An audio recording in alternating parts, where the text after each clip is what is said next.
Então, o meu nome é Fernando Celso Shoa Cavalcante e eu fui chefe da DTE de estruturas do clube, que eu me orgulho muito, e fui depois diretor técnico do clube na gestão do Ildebrando de Góes, e depois fui presidente do Clube de Engenharia no mandato de 1991 a 1994.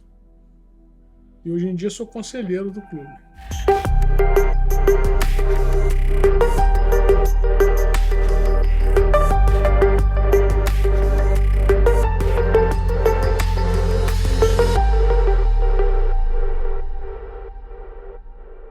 Quando o clube foi fundado, ele não era um clube de engenharia, era um clube de empresários e engenheiros.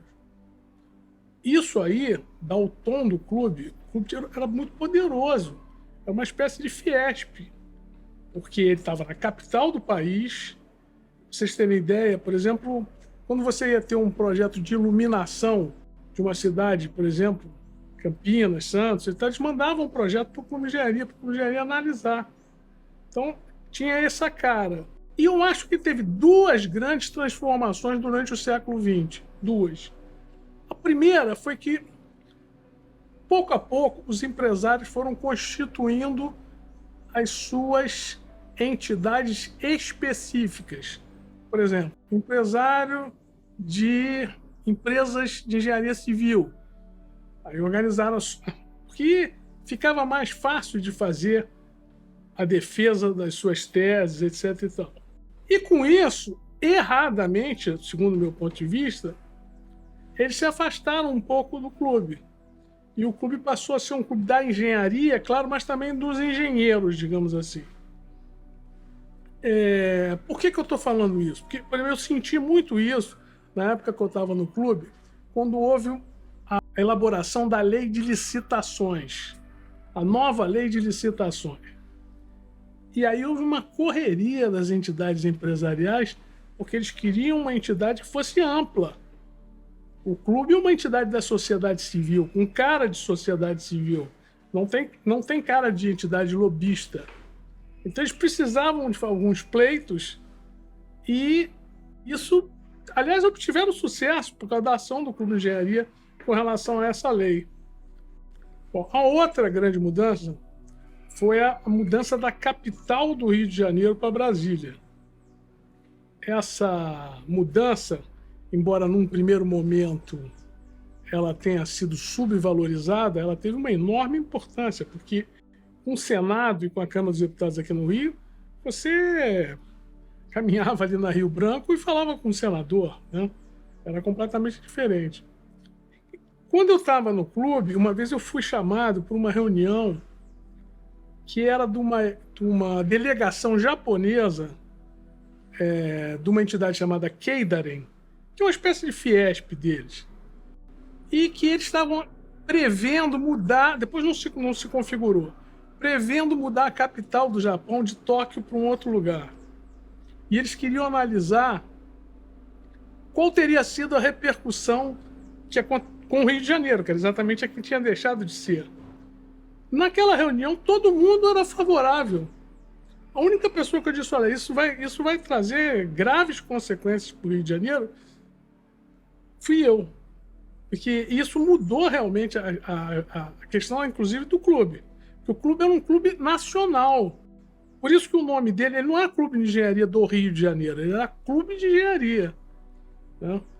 Então, isso aí são dois marcos que eu acho importantes na história da entidade. O Rio se segurou um pouco pela questão da descoberta do petróleo. Né? Então, com a questão do petróleo, isso foi um pouco amainado, mas, inclusive com a questão dos royalties do petróleo.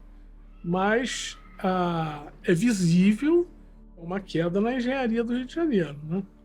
Antigamente, os projetos, as empresas situadas aqui no Rio, gozavam, claro, de uma vantagem até de localização, né? Então eu acho que isso aí são dois aspectos importantes que influenciaram na trajetória do clube. Bom, e aí eu começo a falar sobre quando eu entrei para o clube. Eu entrei para o clube num grande movimento que teve com a reabertura política. Quando acabou a ditadura, houve um movimento grande de engenheiros que se associaram. Mas como ia ter uma eleição no clube, na época acho que era o Geraldo, presidente Geraldo José. Aí a diretoria da época, quem foi eleito nessa eleição, apesar de tudo, foi o Plínio Cantanhede, que foi prefeito na época de Brasília, acho que o cargo era prefeito, se não me engano, presidente da CSN também. E eles retiveram um conjunto grande, umas 300 associações para não votar na eleição. Mas mesmo assim o Plínio Cantanhede foi eleito. E aí houve uma mudança muito grande no clube, porque havia um apelo para participação, por conta daquela abertura política, né? Eu me associei, acabou eles liberando a entrada. Eu então comecei a participar numa divisão técnica que tinha lá, que era a divisão técnica de estruturas. Eu sou engenheiro de estruturas. Pra vocês terem ideia da coisa, naquele momento, quando você fazia uma reunião absolutamente técnica, por exemplo, eu me lembro de algumas palestras sobre cisalhamento em vigas, para ter ideia do que se tratava, tinha 200 pessoas assistindo. Era um troço assim, realmente muito. Havia um clamor para participar, né? Bom, então foi isso. Eu entrei para a DTE e fiquei lá. Com uma DTE que eu participava, começou a se destacar muito. Aí, então, eu entrei para o conselho diretor do clube. E nesse momento, houve uma reforma. Eu participei da elaboração de uma reforma do estatuto, que na verdade está em vigor até hoje. Foi um estatuto que mudou muito a vida do clube, porque fez o formato como ele é, né? Até hoje, as eleições e tudo mais, e propiciou também, facilitou a participação. Então você tinha uma vida muito intensa na entidade.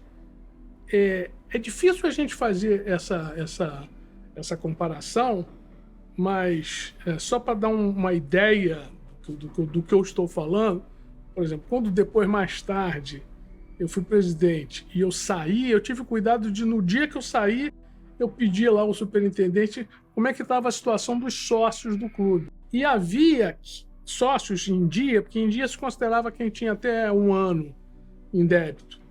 Havia mais de 9 mil sócios. Depois dessa questão do conselho, houve uma sucessão do Plínio Cantanhede. E houve uma eleição em que havia 2 candidaturas. Uma do Matheus Schneider e outra do Alexandre Leal. Foi uma eleição que eu tenho acompanhado, uma das eleições mais disputadas que houve no clube. E decidida por cerca de 100 votos, assim, com 4 mil votantes e 100 votos de diferença.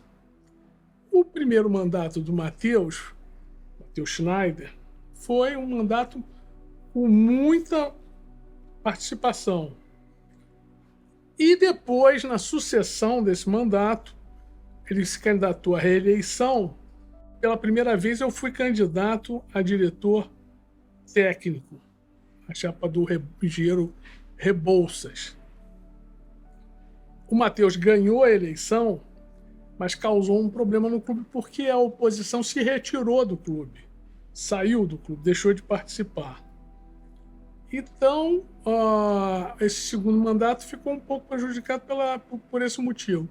Mas na sucessão do Matheus, houve uma enorme articulação, da qual eu participei também, em que a ideia era a candidatura do Hildebrando de Góes, que acabou sendo eleito presidente do clube, e havia uma articulação por essa chapa que estava fora do clube. Naquele momento participou o engenheiro Antônio Maciel, que depois virou a ser até presidente da FOR do Brasil. E pela chapa da situação, o Newton Araújo, e acabou se fazendo a composição, e o Hildebrando virou presidente.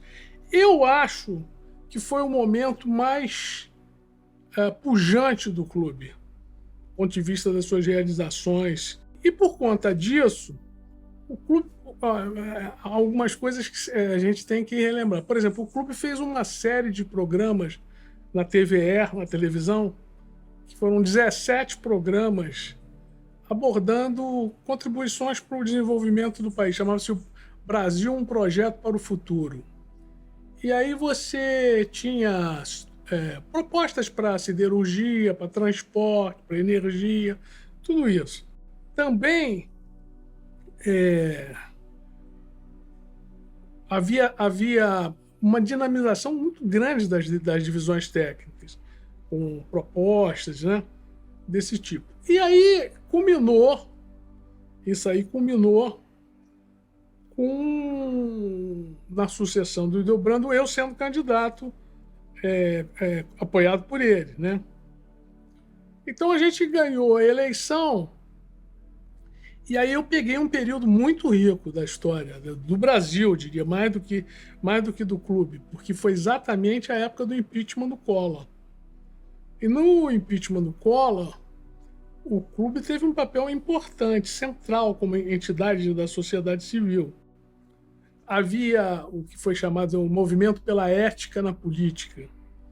E desse movimento participavam o Betinho, o Pinguelli, que foi da COP, e eles precisavam, não só o movimento precisava, não só de personalidade, mas precisavam também de entidades da sociedade civil. Aí, no caso, por exemplo, o Clube de Engenharia era uma entidade importante. Era também, por exemplo, a ABI, que participava ativamente. E isso aí foi uma coisa muito rica, do ponto de vista do clube. O clube tinha uma projeção no cenário da engenharia, defesa da engenharia, dos engenheiros, desenvolvimento, tudo isso estava por detrás disso, né?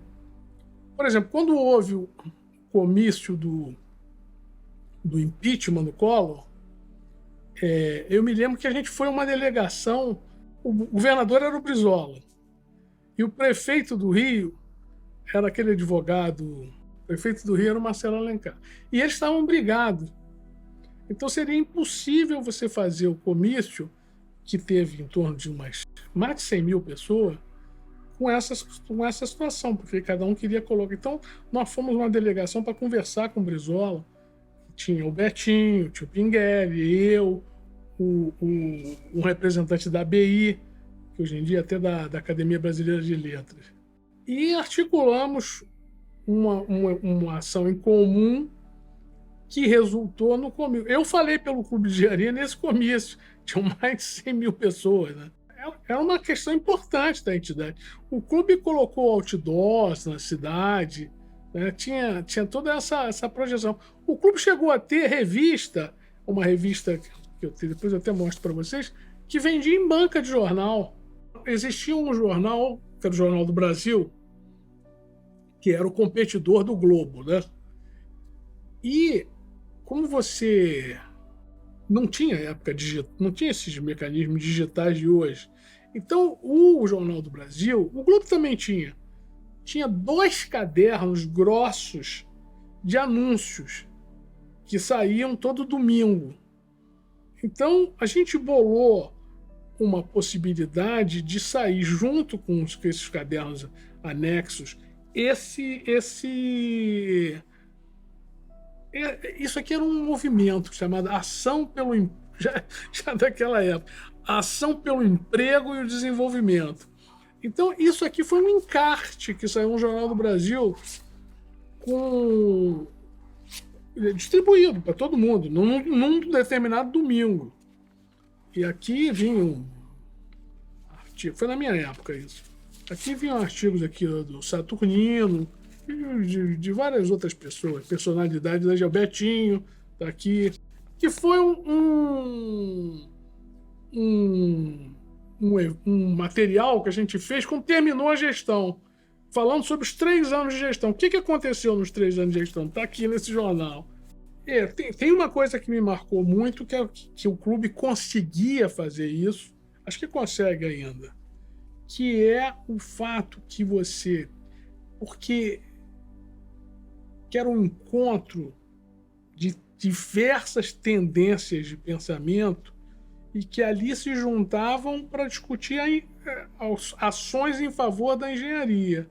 Quer dizer, é exatamente o papel de uma entidade da sociedade civil, que está muito longe de um partido político e que na verdade, você permitia que contrários se encontrassem, né? Pessoas com pensamento diferente que discutiam uma determinada política para a engenharia. O que é que a gente deve fazer, por exemplo, no setor de telecomunicações? E formulavam essa política. Aí tem a ver com o que a gente está falando. O Rio de Janeiro era um cenário que tinha um verdadeiro arsenal de cérebros em cada uma dessas áreas, transporte. Então, isso era possível fazer. E isso me impressionava, era interessante, porque foram muitos e muitos documentos que o clube fez que eram ricos. Vou dar 2 exemplos para vocês de uma coisa específica, porque tem a ver com a minha área. Eu me lembro uma vez que o Maracanã, acho que você não se lembra disso, cara. O Maracanã andou com um problema que vibrava o Maracanã. E isso assustava quem ia no Maracanã. As cabines de rádio tremiam, porque as torcidas passaram a torcer de forma diferente. Então, isso aí, os últimos degraus da arquibancada, eles ficavam vibrando de uma forma assustadora. Então surgiu uma proposta, até da universidade, que era tirar os 2 últimos degraus. Essa era uma proposta. E uma outra proposta que era colocar que foi feita, que era colocar uns pontaletes, uma espécie adicionais em torno de todo o estádio, mantendo os 2 degraus. E isso deu uma polêmica na cidade, no Rio de Janeiro, enorme, enorme. Nessa época eu era diretor técnico. Então o que a gente fez? A gente puxou essa discussão para o clube, essa discussão foi feita no clube e havia uma discussão no sentido de que aquela alternativa com os pontaletes não seria segura. Que era uma questão, uma briga, né? No fundo. E aí ficou claro que não havia esse problema. Então isso possibilitou a solução do problema, que foi colocar os pontaletes e se manteve os 2 degraus, que seria muito ruim, que diminuiria a capacidade do estádio. Era uma alternativa, sem dúvida, possível, mas era uma coisa complicada. Então isso aí foi uma ação do clube, né? Quer dizer, que ele atraindo de diversas orientações, aí não era uma discussão de natureza política, era uma discussão de natureza técnica mesmo, né? Então, o clube tinha muita coisa assim de eventos, não só de natureza técnica muito, claro, mas muita coisa de área cultural, muita coisa de área social.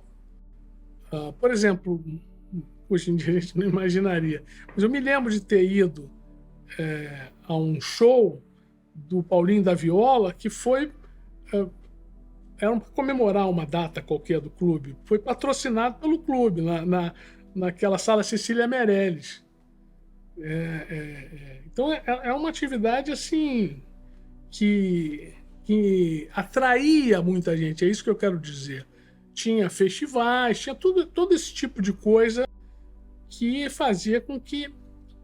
Eu acho também que tinha uma coisa do engenheiro querer ser associado ao clube, porque além dele ter essas questões ligadas à tecnologia e tudo mais, mas ele tinha a possibilidade de estar perto de alguns empresários também, fazer uma espécie de networking, né? E tudo isso formava-se uma espécie de um caldo de cultura que fazia com que houvesse essa movimentação, né? E... Bom, aí depois, isso foi até a minha gestão, né? Depois, na sucessão, é que veio o Raimundo de Oliveira.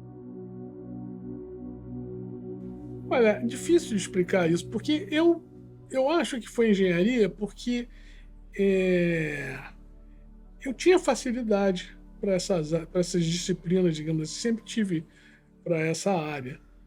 Talvez fosse isso, porque eu fui do colégio de aplicação. E no colégio de aplicação, por exemplo, eu passei por. Eles dividiam já, e eu me inscrevi na turma de medicina. E. Mas quando eu fui assistir uma aula em que tinha um professor lá de biologia, e ele falou assim, nunca me esqueci disso, ele falou tecido epitelial de revestimento interno. Aí eu me levantei e saí, falei, não é isso. Eu não quero isso, não dá, para mim não dá isso. Aí eu mudei para a turma de engenharia, que era onde eu tinha mais facilidade, né? Mas eu acho que não é uma coisa assim que eu poderia ter feito economia, feito, sei lá, geologia, poderia ter feito alguma profissão da área técnica, né? E eu, inclusive, quando fiz o vestibular lá para o IME, eu queria fazer química. Na verdade, eu queria fazer química. Depois que eu me desinteressei e tal, eu fui fazer civil, que eu achava que era uma coisa mais geral, né? Que dava assim uma. Mas não tem exatamente uma vocação, assim como se fala assim, né? Olha, eu sempre trabalhei com estruturas e sempre trabalhei muito focado na parte de ponte. Eu trabalhei, por exemplo, na Ferrovia do Aço, na construção da Ferrovia do Aço. Depois trabalhei na rede ferroviária também, sempre ligado à parte de ponte. Isso eu gostava, era, digamos assim, dentro da engenharia civil, era a parte que eu gostava mesmo. Então, para mim, a minha trajetória toda foi nisso. Depois eu virei, assim, muito cedo, né? Logo cedo eu virei professor lá do Fundão. E tem uma trajetória também nessa área de ensino, também ligado a isso, a disciplina lá no Fundão, de pontes, né? Ligada a essa área. Se você quer uma vida que não oscile, que não tem oscilação, é difícil fazer engenharia. Porque engenharia, eu na minha vida peguei exatamente vales e cumes, assim, vales e cumes. É assim, a profissão é assim, porque quando vem a recessão, a engenharia é a primeira a sentir. Eu me lembro, por exemplo, lá no Fundão mesmo, que quando a gente teve aquele boom de desenvolvimento, primeiro o governo Lula, por aí, 2002, etc e tal, o que você tinha de gente era o inverso. O que você tinha de gente, portugueses, por exemplo, jovens portugueses, que vinham estudar na UFRJ e depois ficaram aqui no Brasil, alguns deles casavam até para poder ficar, mas eram muitos, você estranhava, porque é todo mundo em busca do emprego, né? Então, quer dizer, era a época do cume, né? Aí depois vem uma época de recessão, por exemplo, difícil, né? Eu vejo meus alunos lá, com o que eles estão preocupados. Isso que você falou, eles estão preocupados, eles não sabem se vão ficar na engenharia. É difícil você motivar alguém se ele não tem certeza que vai ficar na engenharia. E mesmo tendo emprego, ele não sabe em que área da engenharia. Porque engenharia civil é um mundo. Hoje em dia você tem saneamento, você tem estrutura, você tem transporte, você tem construção civil. Então, eles não sabem em que áreas que eles vão trabalhar, né? Mas eu não me arrependo de ter feito engenharia. Isso com certeza não me arrependo. Eu gosto. Bom, eu espero que a gente esteja no limiar de novos tempos, né? Espero que a gente possa, de alguma forma, retomar aí o desenvolvimento. Isso para os engenheiros, para o clube de engenharia, é fundamental, né? É a essência da nossa sobrevivência, né? Então, eu vejo com otimismo isso. Acho que não é uma coisa fácil, né? Mas vejo com muito otimismo. E acho que, repito, é fundamental que a gente consiga reunir o que a gente ainda tem de engenharia, né? Atrair isso aí para fazer uma grande discussão do papel do Clube de Engenharia no futuro. O Clube de Engenharia precisa se discutir de forma ampla, congregando todo mundo, como todo mundo, não importa, e fazer uma discussão de saídas. O que precisa? O que a gente precisa fazer? Eu acho que é essa a questão fundamental.